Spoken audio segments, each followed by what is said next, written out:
The topic is the reunification of the South after the war, and of course we're talking to Dr. Revis Mitchell, a professor of history and chairman of the department at Fisk University. And of course, Dr. Mitchell, let's give you an opportunity during this last segment to sort of wrap up some of the things dealing with African-American voting and African-American political participation.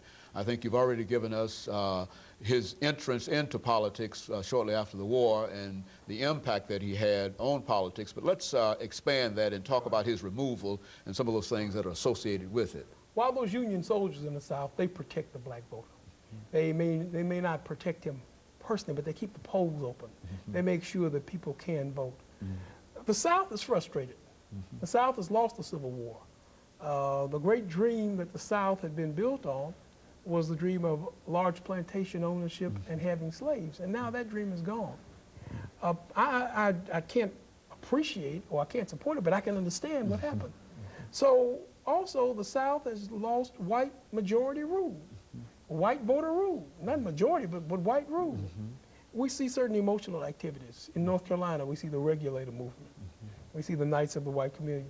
In Tennessee, we see the Ku Klux Klan. Again, these are organizations built upon frustration.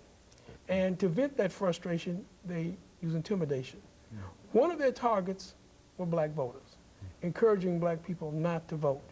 The troops encounter the Klan, but on the national level, that same frustration is being looked at. Economically, it's costing the North to keep those troops in the South. It's a period of national disunion. Eventually, a political deal is struck. The politicians, North and South, get together, and they decide that in order to rebuild the South, to discontinue that cost, that federal troops will be removed. Once federal troops are removed, and once states are allowed back in, we see a number of precocious acts, of uncertain acts. We see the application of poll taxes. We see the application of literacy testing. All of this is to disenfranchise.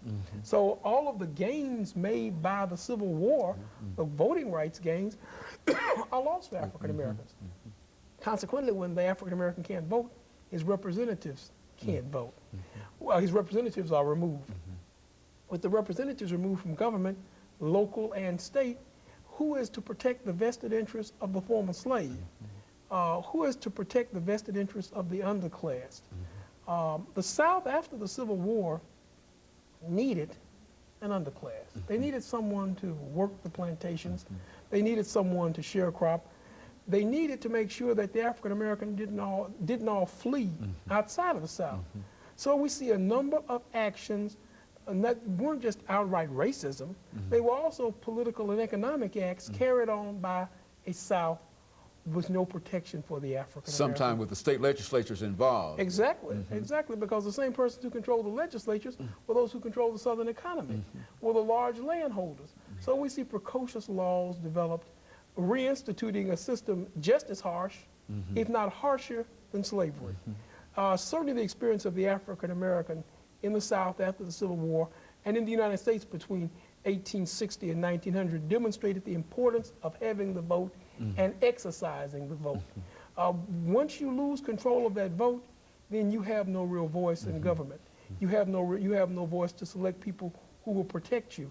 You have no voice to select people who will enhance your position in a nation. Well, and so Dr. Mitchell, essentially, are you saying that as long as Africans were able to participate in the politics of the South during that period shortly after the war up until the time that they were eliminated in 1890, that they had some influence, influence enough to, in a real sense, control legislation, at least deal with legislation. That's right. But once they were removed in 1890, and they will be removed until 1960, they no longer have any kind of influence, and segregation comes out. They become victims. Segregation is one of the great divisions. It's also the emotional stress still of the South. The South doesn't know how to deal with its northern industrialized counterpart. The North is becoming visibly more well-off economically than the South. And the South needs someone to scapegoat. So we see, again, these precocious laws and actions.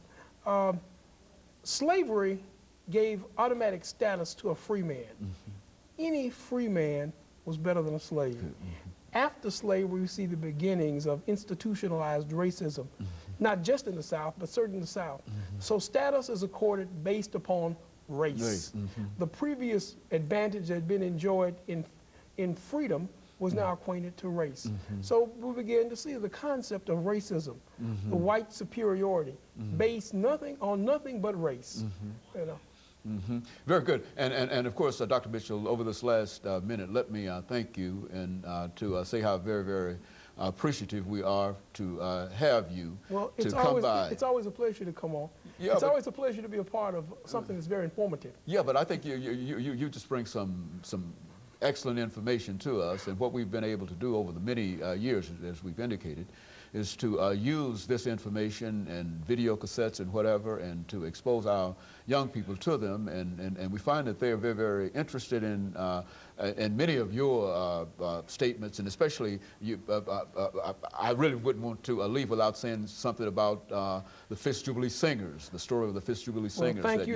It's been a pleasure, did. and hopefully we'll do other programs and discuss other topics. Okay, very good. Because it's always a pleasure to be a part of Comments with Dr. Okay, Haynes. I certainly appreciate that, and let me encourage others to then tune in next week for another informative edition of Comments. Thank you and good morning. Appreciate it.